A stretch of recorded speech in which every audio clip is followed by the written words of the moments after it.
Well, hello everyone. Welcome to this issue of TLG Talks, brought to you by Trowbridge Law Group. I'm Gene Trowbridge, and today I'm very happy to have a friend and a very successful real estate educator and investor. Mr. Frank Rolfe is with us. He is the co-founder of Mobile Home University. Hello, Frank. How are you today? Hey, good, great, Gene. Thanks for having me. Where are you, in Colorado today? No, I'm in Missouri today. Missouri. Yep. Okay, can never know where you guys are. That's right. Sure.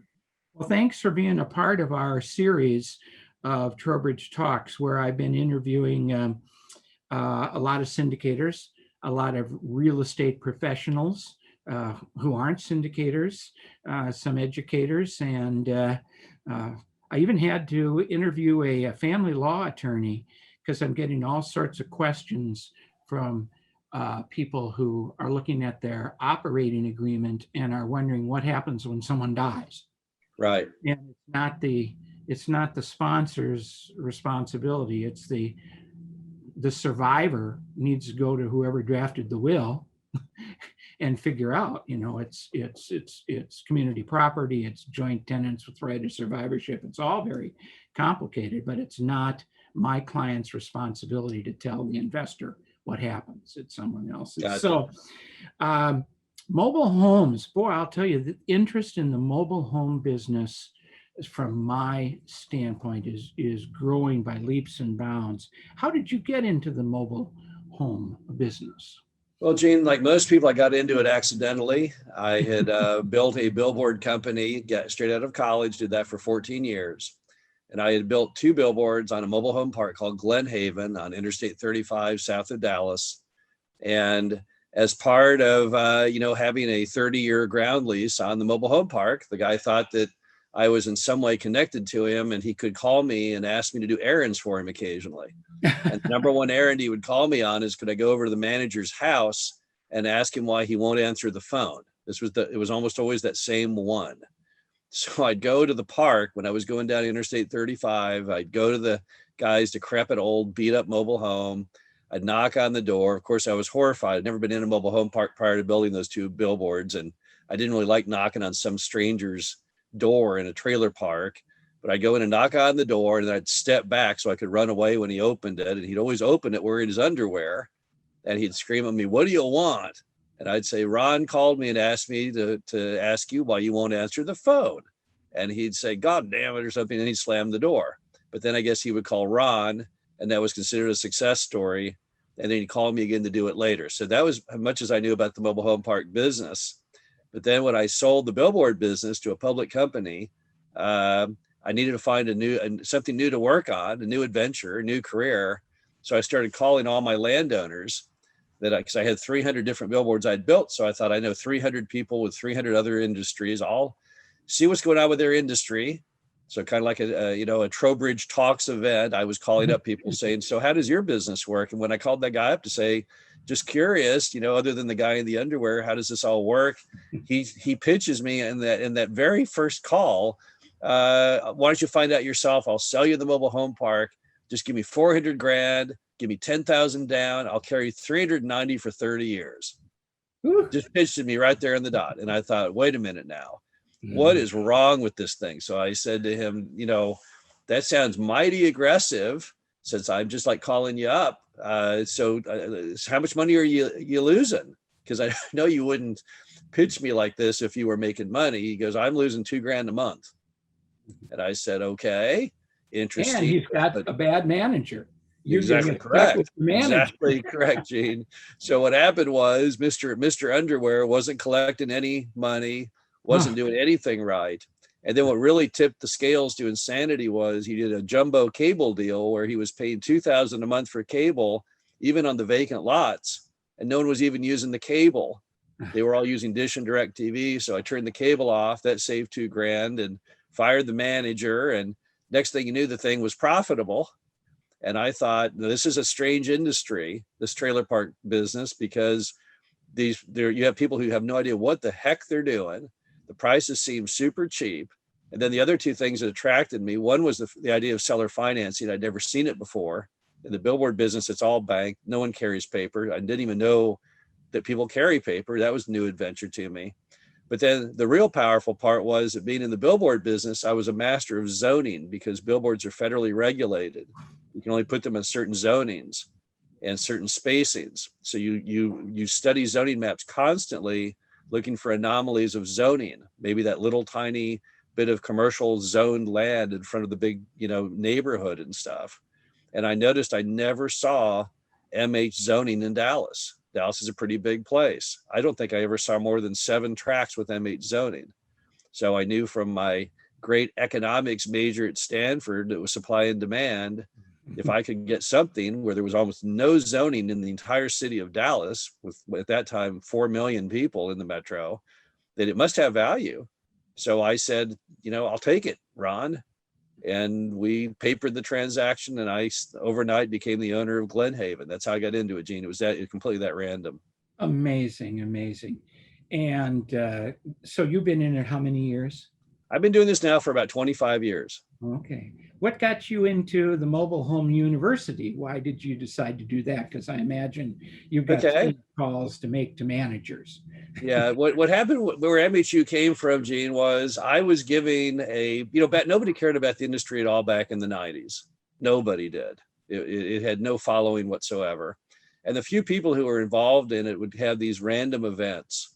And there was an event that was held at one point, and they asked me to be a speaker at it. Just because I did public speaking in college and stuff.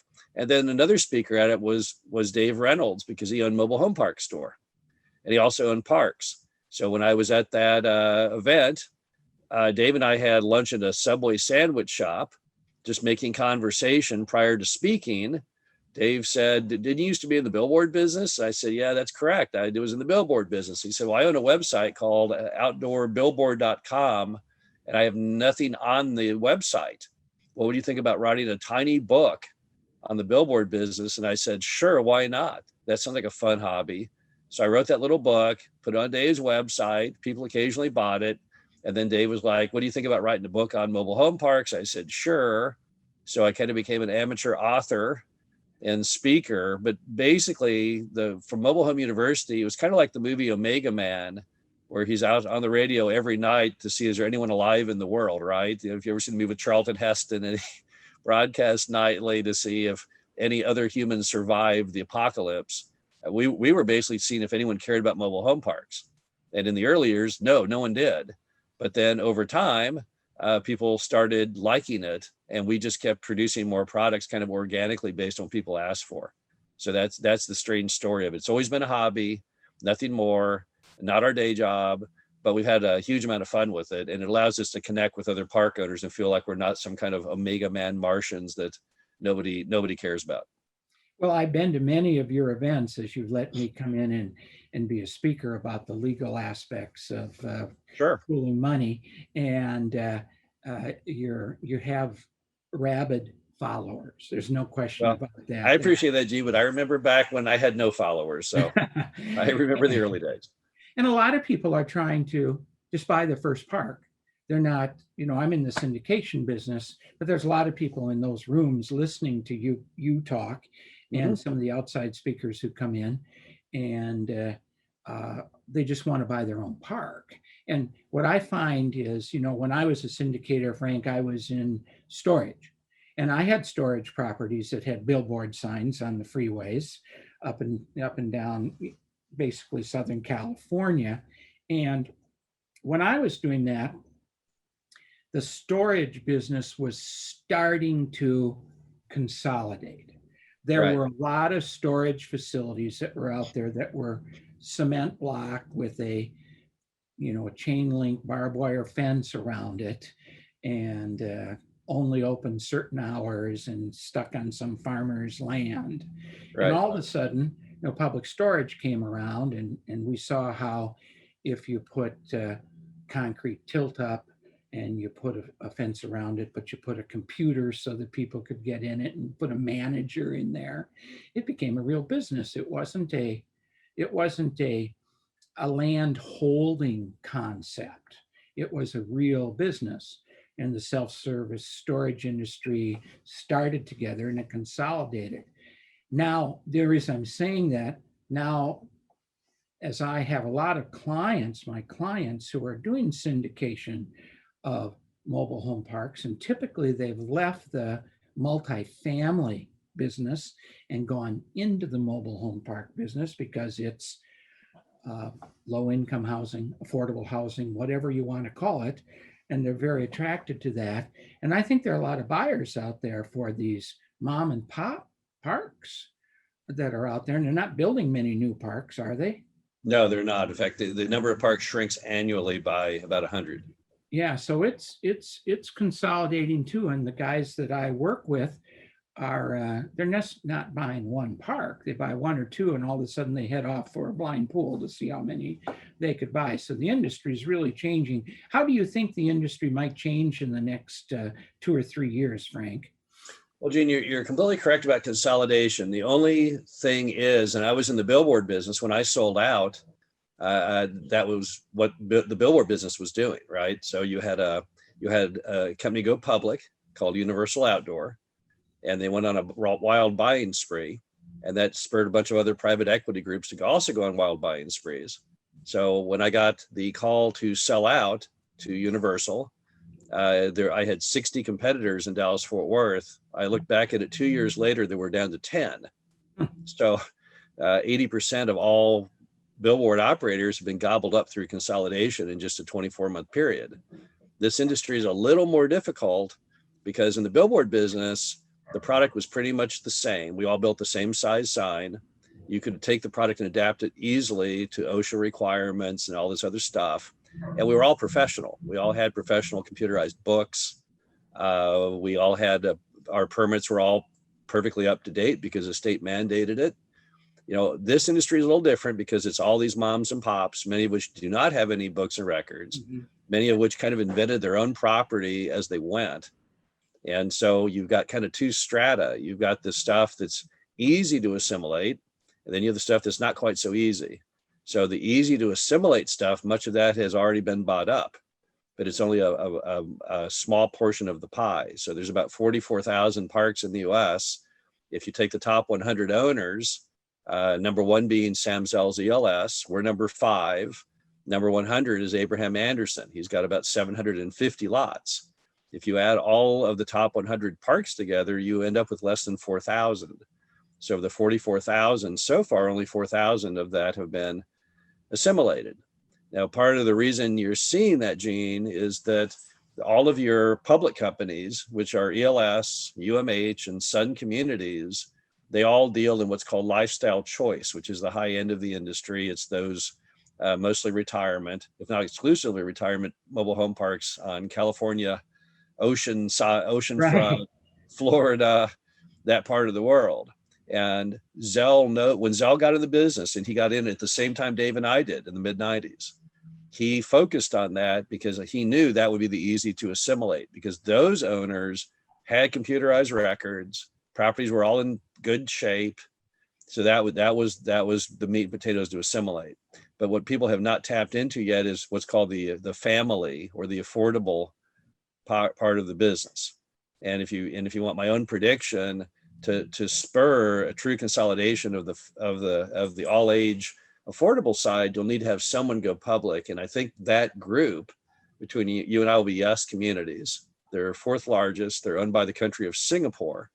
We've heard rumors over the years that their goal is to go public. If they were to go public, then that would give people probably more credibility in assimilating the family properties. I don't know when they're going public, but it's not imminent. There has been no discussion of it. I could be wrong. They may never go public, but that's why our industry seems so strange. If you were to say, well, I want to get into the oceanfront retirement industry, it would be very hard. It'd be near to impossible to find anybody who hasn't already been approached by or sold to the big companies. But nobody deals in the affordable, which is the part of it that we do. Yeah. And that other big operators do. Yes is an affordable player. So at any rate, so that's why our industry is strange. I mean, I imagine even in storage, you have like the multi-story climate controlled, very professional complexes. And then you have all these like single story cinder block rolled up door things out in the middle of nowhere. We're just the same way. It's just that the bulk of our industry is the affordable segment and not that retirement segment. What's the trend in having parks be converted to where you can own your own dirt? That was really a hot thing back in the 90s, and it was even had some traction in the 2000s. But when the mortgage crisis blew all that up, lenders took massive losses on the mobile homes. It was called land home, and so severe, I haven't seen it ever come back. The other problem you have is there was a while there where park owners tried to condoize their parks. So they would buy the mobile home park and then they would try and sell the lots out. The problem is that you can only do that if the lenders stand behind the idea. So I think a lot of it has been a lending crisis. Lenders lost confidence in the fact they could get their money back, making loans to people on mobile homes. And so until that confidence returns, I think those are fairly much dead issues at the moment. And you'd think that a lot of the tenants in the family affordable parks don't really have the wherewithal to go out and take on debt for $200,000 for the dirt under their home. They're there for a different reason. Correct. Now, Gene, there is a program called ROC, where the government is helping residents buy their own mobile home parks, right? They still pay rent. We've done 3 of those transactions. The most recent one being in Austin, Texas, where we sold a park called North Lamar. So I think that's the route the government is trying to do to sponsor that. So they don't end up in the end owning their lot. They own their fractional interest in the park. And the concept was to stop rent increases. Now, what's interesting is it doesn't actually work, because in Austin, the first thing they did upon buying the park from us is they raised the rent, I believe, $50. So it's kind of an insult to the people who thought that by doing all this, it would stop the rent. The problem is our rents are just so ridiculously low, you can't make sense of them. So even when you're trying hard as a nonprofit, they still have to raise the rent. How is financing for people who are going out and trying to buy parks today? What's that has been one of the biggest changes, Gene, since we got in the business. When I got in the business, if you wanted a mobile home park loan, you were out of luck. And that's why myself, my partner, Dave, it was all seller financing, because you just tell the seller up front, I can't get a loan. No one will make a loan on this mobile home park. Since that time, lenders started to really like the product. And that's because we have very low default rates. And I think also part of it is the quality of the parks has improved over time. So it's no longer the embarrassing mess it was back in the 90s. But today, you rarely hear of a deal that goes unfinanced. You've got seller financing, bank financing, you have CMBS conduit debt. But the new thing in town, which didn't really spring up until about 5 years ago, is Fannie Mae, Freddie Mac. And that now represents over 50% in dollar volume of every mobile home park loan in the United States. So when they opened that floodgate and it came in and soaks up half of all loans, it changed the whole playing field.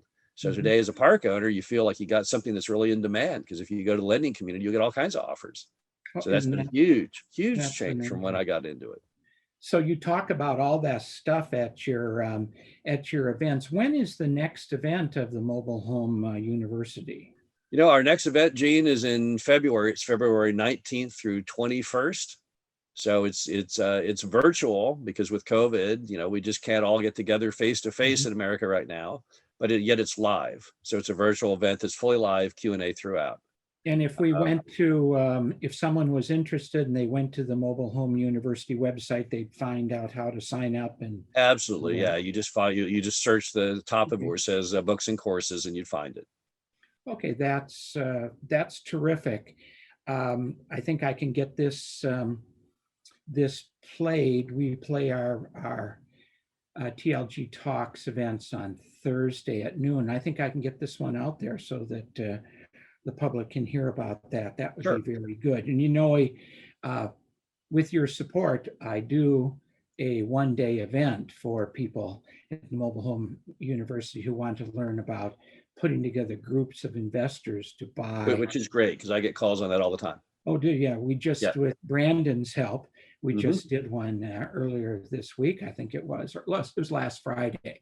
And Okay. it's a full day, and it's pretty good. So last question before we hang up, and once again, thanks a lot for your time Sure. today.